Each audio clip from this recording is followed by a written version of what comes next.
সাবধান চরমনায়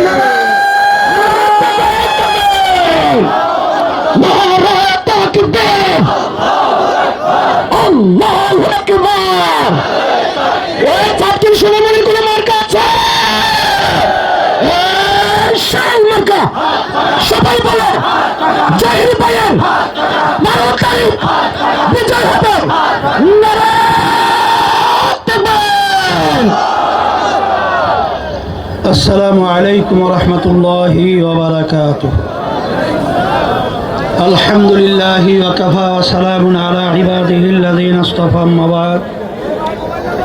আউযু বিল্লাহি মিনাশ শাইতানির রাজীম। বিসমিল্লাহির রহমানির রহিম।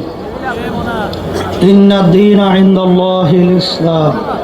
সাদাকাল্লাহুল আলিয়্যুল আযীম। সবাই দুরূদ শরীফ পড়ি। আল্লাহুম্মা সাল্লি আলা সাইয়্যিদিনা নাবিয়িনা শাফিঈনা ওয়া হাবিবিনা ওয়া মাওলানা মুহাম্মদ সাল্লাল্লাহু আলাইহি ওয়া আলা আলিহি ওয়া আসহাবিহি ওয়া বারাকা ওয়া সাল্লাম। আজকে নির্বাচনী জনসভায় আমরা উপস্থিত হতে পেরেছি, শুকরিয়াতান বলি আলহামদুলিল্লাহ। তাম দুনিয়ার ভিতরে আদর্শ বাস্তবায়নের লড়াই চলছে। কমিউনিজম সহ, ধর্মনিরপেক্ষতাবাদ সহ, প্রচলিত গণতন্ত্র সহ সব কিন্তু ফেল। একমাত্র কালজয়ী বিজয়ী নীতি আদর্শের নাম হলো ইসলাম।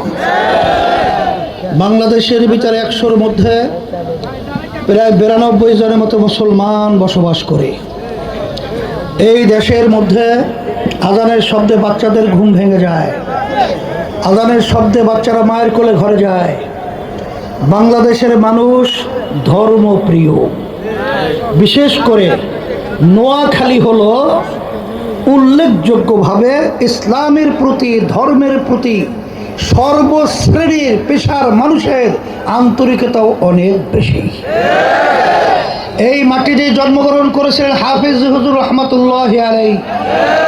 তিনি ইসলামের রাজনীতির পথ দেখিয়েছিলেন এবং সেখানে আপনারা দেখেছেন সব শ্রেণীর মানুষ পেশা তার ডাকে সাড়া দিয়ে ইসলামের পক্ষে একটা জাগরণ তৈরি করেছিলেন।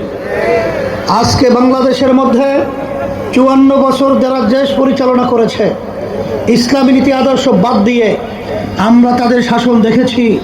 তাদের শাসনের মাধ্যমে আমরা পেয়েছি এই দেশটা একবার দুইবার নয়, 5 বারের মতো তাম দুনিয়ার মধ্যে এরা চোরের দিক থেকে, এরা দুর্নীতির দিক থেকে আমাদের দেশকে অপমানিত করে ফার্স্ট বানিয়েছে।